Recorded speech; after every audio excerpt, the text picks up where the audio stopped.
Did you know that one man's religious journey accidentally crashed the entire medieval world economy? In 1324, Mansa Musa, the richest king in history, set off from Mali to Mecca for his pilgrimage. His caravan was beyond massive, 60,000 people carrying 12 tons of pure gold. But Musa had a problem. He was so incredibly wealthy that he didn't understand money. As a devout Muslim, he gave away gold like candy to everyone he met. In Cairo, he handed out so much gold that he flooded the entire market. The result? Economic chaos. Gold became worthless overnight. Prices skyrocketed. Inflation lasted 12 years. On his way back, Musa finally realized what he'd done. Panicking, he desperately tried buying back gold at inflated prices to fix the markets, but it was too late.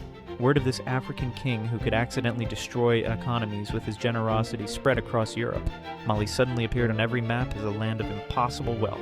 One religious journey, 12 tons of gold, an entire medieval economy in ruins.